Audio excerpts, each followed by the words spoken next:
thinking wedding day, 30th, 50th? Yeah.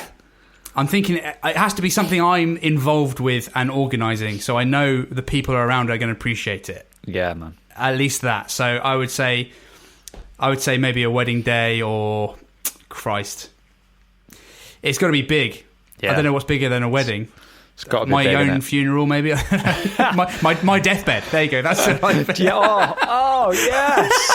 Oh, not that I'm encouraging that. I'm not willing it on in any way, shape, or form. But oh man, wouldn't that be a deathbed? Gee whiz! If you knew, okay, I'm at least gonna last tonight. Yeah. Light them up, baby. Yeah. Light them if you got them. Light them up. Light them if you got them, yeah. Oh, man. 100%. That's great.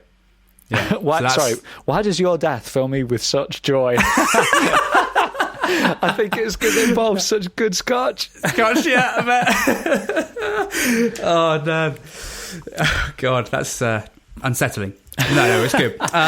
Mate, this follows on nicely because my second choice is my hip flask.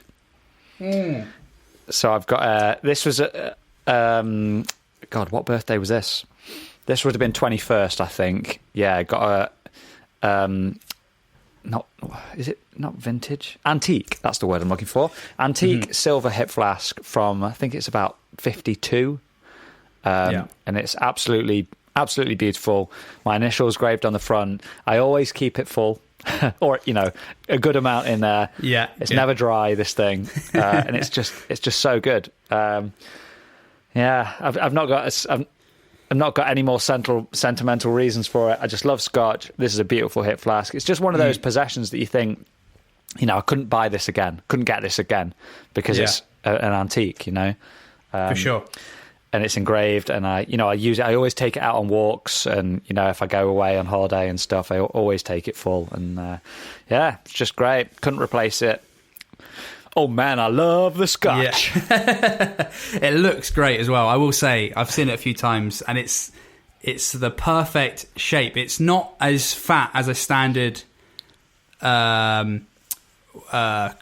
Christ, what is it? Hip flask. Hip flask, thank you. Oh my God, I'm sorry.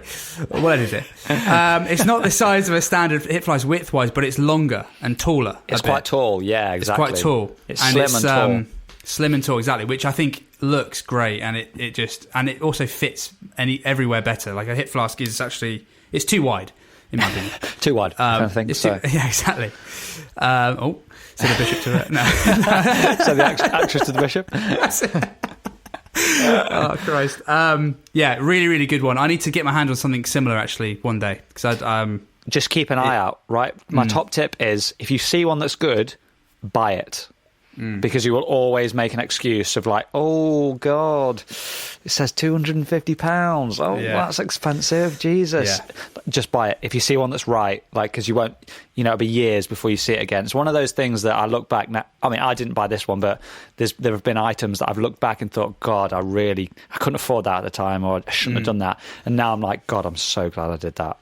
I'm so glad I've got it, and and I don't even remember that money that's gone now. I'm fine, I'm fine. So who cares? Yeah. It's worth it to have that item, Absolutely. So, I bought one for my dad for his birthday a year or two ago, and I was just looking for ages for it, and when I saw this one, it was like a bit too much, but I got it, and I'm so glad I did. You don't see those sort of things often. Good in really good nick as well. Yeah, for sure. Yeah. Great choice, mate. Great choice. Nice. Okay, leading me on to my final pick. This one is a bit sentimental, and and I don't want to drop the mood, but too much. But basically, what I would take next is I've got two photos that I've got pinned up on. We've got like a map of the world in our living room, and on them at the moment is a Polaroid of my granddad in his heyday. And a picture of me and my nan, I think it was a Mother's Day years and years ago in a restaurant. And I'd grab them because they're physical copies of these photos, and I don't think we've got any proper scans of them or anything. Yeah. And both my grandparents passed the beginning of the first lockdown, unfortunately.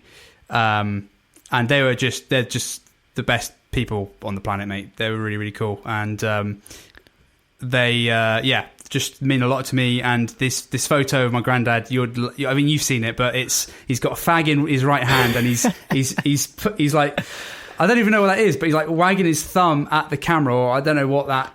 It's when you like. It's kind of like, you know, when you're sort of sort of like playing sort of games with a kid in the family. Exactly, you're thumbing your nose at someone, aren't you? Like the thumb on your nose, and you're like waggling your fingers. Wiggling your fingers. But he's got a fag in between his first and second fingers, right? Yeah. And he's lying down on his carpet. It's on a Polaroid. He's wearing the most 70s looking gear I've ever seen in my life. Like the collar on this polo shirt was insane. Anyway, the amount of beige in that picture is off the hook. Absolutely. And that was it's just a perfect encapsulation of him, because he was such a funny guy, and he smoked like a trooper for most of his life and then quit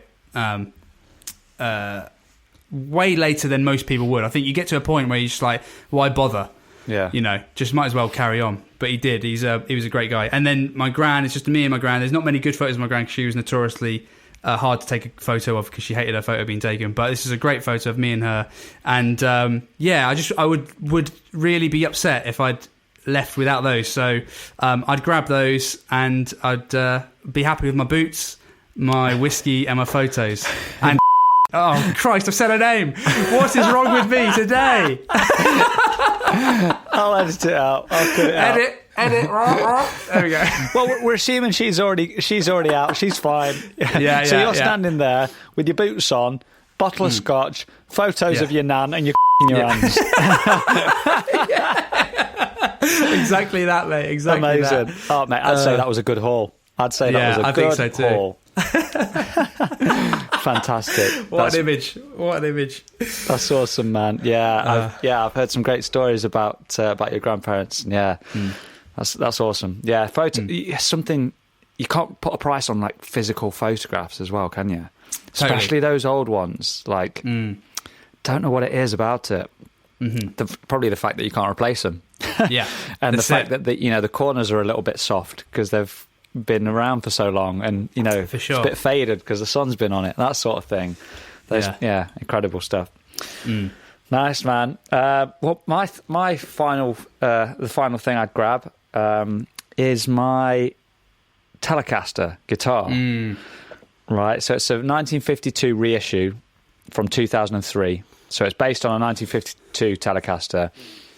It's just a slab of wood, basically. It's so simple. It was like based on one of the very first electric guitars, solid body electrics.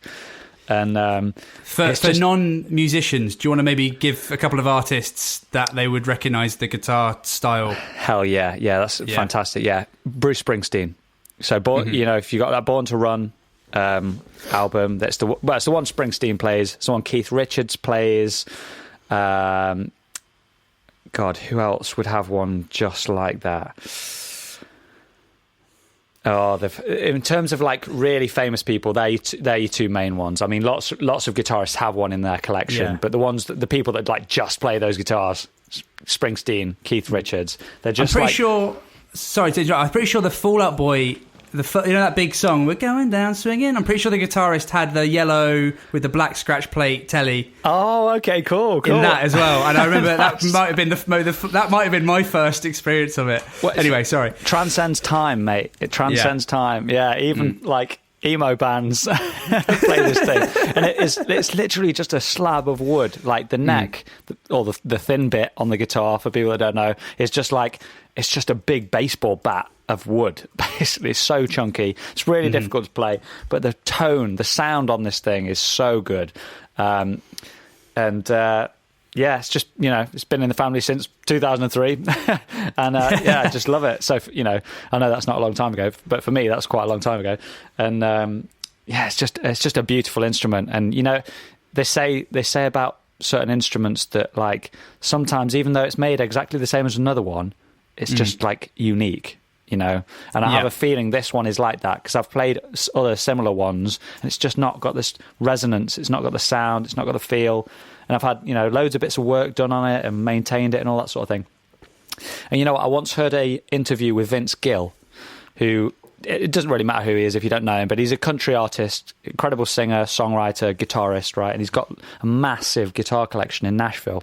And a few years ago, there was a massive flood in Nashville, and lots of guitar enthusiasts stored their massive collections of guitars in these like temperature-controlled units, basically, because they had so many. But they were all like priceless guitars. And this massive flood happened and wiped out these collections of guitars, right? So all these wonderful, priceless, incredible instruments were just destroyed. I can't remember what year it was, but it like people just lost their, their pensions and all these guitars and stuff. And he said that he was like, lost all these guitars, moping around the house, miserable. And his wife came in and his wife was like, how many do you need? How many do you need to make a living? How many do you need to make yourself happy? How many do you need to write a song? And he's like, well, one, I guess. And she's like, well, count yourself lucky. You've got at least one in the house, right? So stop worrying about it. I know you've lost a lot of money and all that sort of thing, but if you're a musician, you'll realise, like, as long as you've got one, as long as you can play music, it doesn't matter, like, so that's my one, basically. That's the one I'm taking. Great choice. Yeah. Really, really cool. Yeah, that's an interesting one, especially with guitarists, because there's generally, most guitarists have got, I don't know what the average is probably, but like 4 or 5 guitars. I'd say at least 5, between 5 and 20, I think most guitarists have got. So picking that one instrument that you take is got to be hard. But like I say, I guess luckily in this situation, all my gear's in a big yellow somewhere, undisclosed location, so I'm safe. But would you like to tell everyone where it is, seeing as you've been saying it all today? Christ. Oh, I don't know what's wrong with me. But yeah, that's a tricky one, man. That would be hard, seeing all your music gear. For me, it would, at least. I'm sure it would be for you as well, because the proportion of like your income that goes into that is generally higher than anything else that we spend money on, right? Yeah. Especially when you're first getting into it, being like the scene, trying to make a living from it, Yeah, well, there's a certain amount that you just need, right? After you've got a working car, you need thousands. You need, 2, 3, 4, 5 grand's worth of gear just to make 50 quid is what you need, which is hard. It's a massive outlay. Throughout uni, I had basically I had credit I had a monthly payment coming out of my bank every month for music gear, because obviously I couldn't afford it up front rather. So I would just borrow a load of money from the local shop and just would be paying it back monthly. And then when I'd paid it off, cool, the next haul of stuff would be put on and just pay it off monthly. And man, it was worth it, obviously, but Jesus, it's got to be done. Oh Jesus. Oh God. That time again. Yeah. Last time for this series, man. We've done it. We've done another series. We got through it. Obviously we're about to fall at the final hurdle and screw this pub quiz up. But aside from that, we've done it. Yeah. Okay, cool. So, got the paper yesterday. I wonder if you can guess which paper I got. I'm terrible at remembering which one's which. So I know I'm going to say it now. Go for it. Telegraph. No, I do like the Telegraph. I love the Telegraph. That's not the one. Yeah, it's not the one I got though. I got the Sunday Express. Oh, because I was feeling tight. Oh, Jesus! All right, fine. Is that the one you normally get? I like the Express. Yeah, Express, Mail, Telegraph.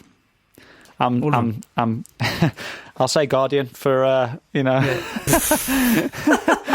just for evens, to balance it out. Yeah, make people feel better. But no, I got the Sunday Telegraph. Right. Okay. Cool. And I was looking through the back of this thing. I was actually looking for a crossword to do with the missus, right? Because we've started doing crosswords. How lame is that? But these things are quite fun. Like lockdown, right? Give us a break. Yeah. Whatever gets you through, mate. Yeah. Crosswords have been quite good. And I've got to say, I'm smashing the crosswords at the moment. I'm so good. I'm like fire. I can do one in like 10 minutes, right?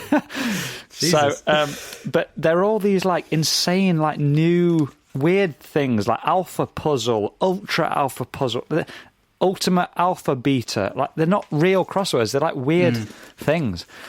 But the pub quiz caught my eye, right? And I thought, oh, looks quite good. There's a little section of pub quiz.